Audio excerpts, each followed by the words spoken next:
लोकशाहीचा बुलंद आवाज, रिपब्लिकन वार्ता महाराष्ट्र। शिर्डीत उमेदवारांना धमकावण्याचे प्रकार, विकासाच्या मुद्द्यावर काँग्रेसची निवडणूक, सचिन चौगुले। बातमी शिर्डी येथून। शिर्डी नगर परिषद निवडणुकीचा माहोल तापत असताना काँग्रेसच्या वतीने एकूण 12 उमेदवार दिले असून त्यात 11 नगरसेवक, 1 नगराध्यक्ष निवडणूक रिंगणात आहेत, अशी माहिती काँग्रेसचे प्रातिनिधिक नेते सचिन चौगुले यांनी पत्रकार परिषदेत दिली। यावेळी चौगुले यांनी गंभीर आरोप करताना सांगितले की आमच्या उमेदवारांना धमकावण्याचे आणि धाक दाखवण्याचे प्रकार सुरू झाले आहेत। आमचे सर्व उमेदवार हे सर्वसामान्य घरातील असून त्यांची कोणतीही राजकीय पार्श्वभूमी नाही। विकासाच्या मुद्द्यावर आणि लोकशाही मार्गाने आम्ही ही निवडणूक लढवत आहोत। त्यांनी पुढे सांगितले की शिर्डीमधील नगर मनमाड रोडची दुरावस्था, गुन्हेगारीची वाढ तसेच अनेक स्थानिक प्रश्न प्रलंबित आहेत।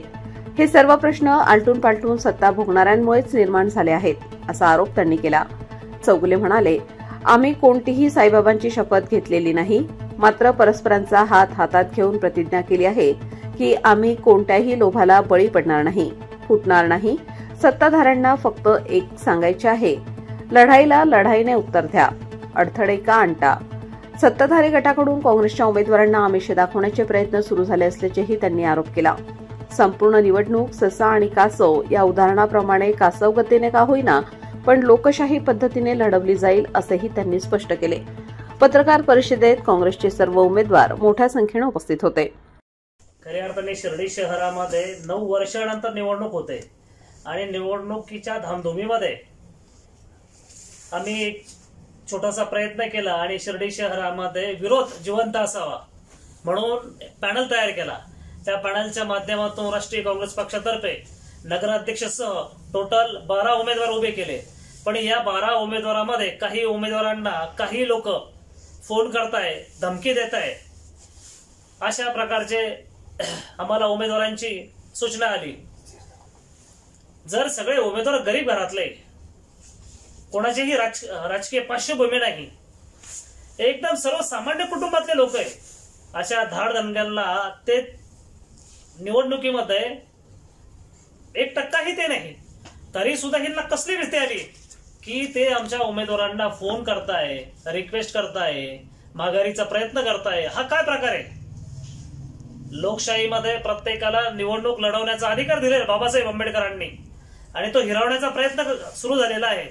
म्हणून मी आपल्या चॅनलच्या माध्यमातून काही ठराविक लोकांना सांगू इच्छितो, ही निवडणूक होणार।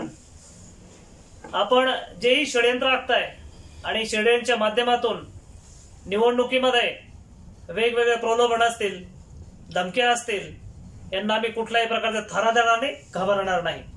25 ची सार्वत्रिक निवडणुकीचा कार्यक्रम लागल्यानंतर आम्ही काँग्रेस पक्षाच्या वतीनं या निवडणुकीत सहभागी झालेलो आहोत आणि नगराध्यक्ष पदाच्या उमेदवारासह आम्ही 11 ठिकाणी सदस्य पदाचे, नगरसेवक पदासाठी उमेदवारी अर्ज दाखल केलेले आहे आणि या निवडणुकीमध्ये, या लोकशाहीच्या उत्सवामध्ये आम्ही सहभागी झालेलो आहोत।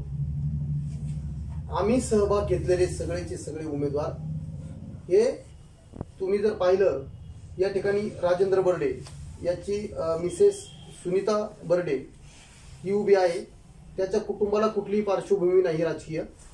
त्याच्यानंतर रफिक शेख हा अतिशय गरीब कुटुंबातला कार्यकर्ता आहे, मुस्लिम समाजाचा, तो सर्वसाधारण जागेवर उमेदवारी करत आहे।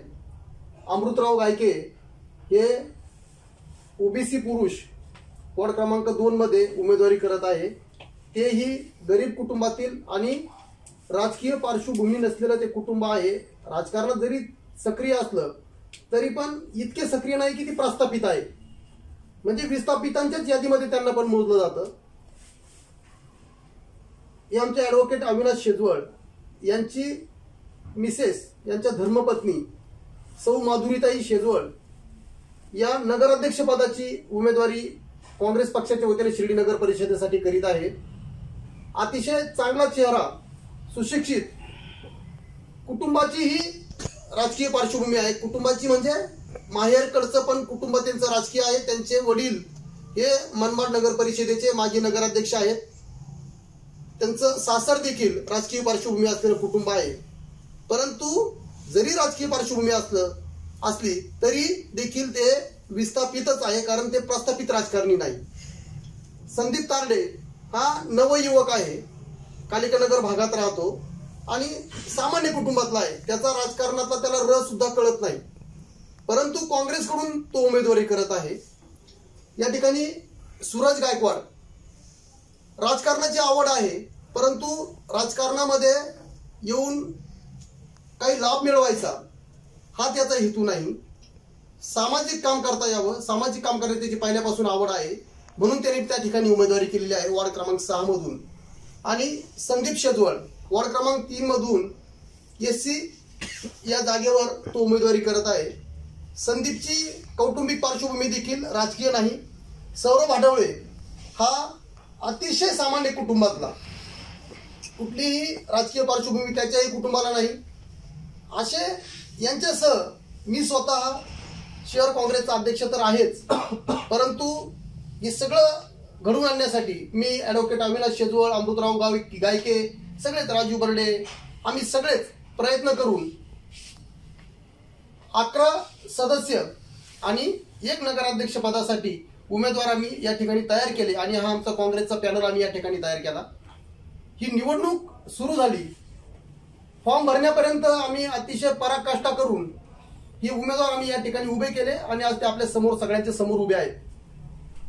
तुम्हाला अतिशयोक्ती वाटेल, अतिशय चांगले चांगले उमेदवार आमच्याकडे होते, परंतु फॉर्म भरण्याच्या वेळी त्यांनी आम्हाला असे कारण सांगितले, अर्थात त्यांची ती चूक नाहीये, त्यांनी आम्हाला असे कारण सांगितले, माझा धंदा आहे, आमच्या घरात कुणीतरी नोकरीला आहे, आमचं रस्त्यावर दुकान आहे.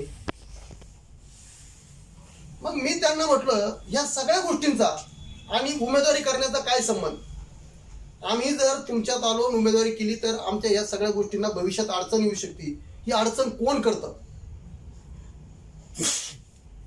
इतका धाक कुणाचा आहे, या निमित्ताने हा प्रश्न उपस्थित झालेला आहे. त्यांनी अपक्ष उमेदवारी केल्या, अनेक उमेदवार जे आहेत त्यांनी अपक्ष उमेदवारी केल्या. आम्ही त्यांना म्हणतोय तुम्ही पुरस्कृत व्हा, काँग्रेस पुरस्कृत, परंतु ते म्हणतात तुम्ही आम्हाला मदत करा पण पुरस्कृत पण नको. इतकी दहशत. मी त्यांचं देखील अभिनंदन करेन, कमीत कमी त्यांनी निडरपणे या निवडणुकीमध्ये सहभाग तरी घेतला. मी आणखी एका उमेदवाराचं नाव तुम्हाला सांगायचं राहिलो, मनीषाताई भाडांगे. अतिशय छोटंसं कुटुंब आहे, कालिकानगर मधून आमच्या प्रभाग 5 मधून ते उमेदवारी करत आहे. आज आपल्याशी इतकं घाईघाईत बोलण्याचं कारण असं आहे, आम्ही ही निवडणूक लोकशाही पद्धतीने लढवायची, आमच्याकडे कुठल्याही प्रकारची यंत्रणा नाही, आम्ही कुठल्याही प्रकारचे आमिष दाखवून किंवा कुठल्याही प्रकारचे प्रलोभन देऊन मतदारांना आकर्षित करण्याचा प्रयत्न करणार नाही आहोत. आम्ही ही निवडणूक लोकांना विकासाच्या मुद्द्यावर जाऊन त्यांना अपील करणार आहोत, त्यांना विनंती करणार आहोत आणि मग त्यांना मतं मागणार आहोत. खूप सारे प्रश्न या शिर्डी शहरामध्ये आहेत. हे सगळे प्रश्न जे तयार झालेले आहेत, ते तयार झालेले प्रश्न कुणामुळे झाले? ज्यांनी आलटून पालटून सत्ता या शिर्डी शहरामध्ये भोगलेली आहे त्यांच्यामुळे हे प्रश्न तयार झालेले आहेत. आणि त्या प्रश्नांवर काम करण्यासाठी त्यांच्याकडून जे प्रश्न सुटले नाहीत, म्हणजे विकासाचा आमचा अजेंडा काय असेल तर ह्या लोकांनी जे कामं केले नाही, इथली बेरोजगारी वाढलेली आहे, शिर्डी शहरातली गर्दी कमी झालेली आहे, नगर मनमाड रस्त्याचा प्रश्न आहे, इथं गुन्हेगारी वाढलेली आहे, इतके प्रश्न या शिर्डी शहरामध्ये आहे. या सगळ्या प्रश्नांवर काम करण्यासाठी आम्ही आमची भूमिका घेऊन जनतेसमोर जाणार आहोत. परंतु सत्ताधारी जे आहेत ते आमच्या उमेदवारांना आमिष दाखविण्याचा प्रयत्न करत आहेत. अगदी नगराध्यक्ष पदाच्या उमेदवाराला देखील मॅनेज करता येईल का, असे प्रयत्न सुरू आहेत की काय, अशी देखील शंका आमच्या मनात निर्माण झालेली आहे. कारण तसं वातावरण या शहरामध्ये तयार केलं जात आहे आणि मी शिर्डीकरांना हे लक्षात आणून देण्यासाठी आजची ही प्रेस कॉन्फरन्स आपल्या सगळ्यांच्या उपस्थितीमध्ये आमच्या सगळ्या उमेदवारांच्या समक्ष आम्ही शपथ नाही घेतली, आम्ही साईबाबांची शपथ घेतलेली नाही, आम्ही कुणालाही शपथ दिलेली नाही, आम्ही फक्त एकमेकांच्या हातावर हात ठेवून प्रतिज्ञा केलेली आहे की आम्ही कोणत्याही आमिषाला प्रलोभनाला बळी पडणार नाही, कोणत्याही प्रकारच्या षडयंत्रांना आम्ही आमचा बळी देणार नाही, आमच्यातला एकही उमेदवार फुटणार नाही, ही आम्ही या ठिकाणी अशी प्रतिज्ञा केलेली आहे. आम्ही आमच्या एकमेकांच्या हातावर हात ठेवून ती प्रतिज्ञा केलेली आहे. याच्यामध्ये शंका असायचं कारण नाही. फक्त लोकांच्या मध्ये काहीतरी संभ्रम निर्माण करायचा, अफवा पसरवायची, हे जे सुरू आहे याच्यासाठी आम्ही आज सगळे एकत्र आलो. आम्हाला खरं म्हणजे आम्ही सगळे प्रचारामध्ये व्यस्त आहोत आणि आमचा प्रचार देखील तुम्ही पाहत असाल, तुम्हाला सगळ्यांना दिसत असेल की लोकांना वाटते शांत का आहे. आम्ही शांत नाही. आम्ही आमचं जे काही सुरू आहे त्या अतिशय व्यवस्थित संत गतीने आम्ही सशाबरोबरची लढाई कासवाच्या गतीने आम्ही लढत आहोत आणि ही लढाई आम्ही लढत राहू. यश अपयश याच्यावर आम्ही फार लक्ष देत नाही, परंतु निवडणूक मात्र झाली पाहिजे. माझी विरोधकांना, सत्ताधाऱ्यांना देखील विनंती आहे, आमच्यासारखे गरीब कार्यकर्ते या निवडणुकीला सामोरं जात आहे. तुम्ही ही निवडणूक लढवा ना. तुम्ही ही निवडणूक लढवली पाहिजे. ही निवडणूक लढवल्यानंतर लोकशाहीने जो सगळ्यांना अधिकार मताचा दिलेला आहे तो अधिकार त्यांना प्राप्त होईल. ते मतदानाच्या दिवशी सकाळी उठून मतदानाला येतील, त्यांना ज्यांना करायचं त्यांना ते मतदान करतील.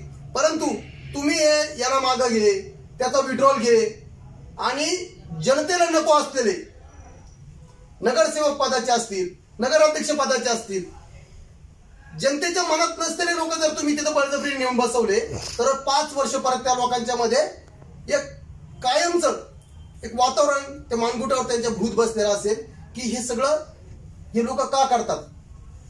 उद्या म्हणजे काही जसं तुम्हाला मी अगोदर सांगितलं, जसे आज जे अपक्ष झाले आहेत त्यांना काही मजबुऱ्या त्यांच्या होत्या. तर माझी जे सत्ताधाऱ्यांना परत एकदा विनंती आहे, तुम्ही इतर ठिकाणी त्याचा कुठं तुम्हाला वापर करता आला तर जरूर करा, परंतु हा जो लोकशाहीचा उत्सव आहे तो लोकशाहीच्या पद्धतीने साजरा होऊ द्या. निवडणूक अतिशय चांगल्या पद्धतीने साजरी होऊ द्या आणि ही निवडणूक झाल्यानंतर जे काही निकाल येतील. रिपब्लिकन वार्ता महाराष्ट्र न्यूज साठी शिर्डी प्रतिनिधी Rajendra Dunbale, Ahilyanagar. Subscribe now and press the bell icon. Never miss an update.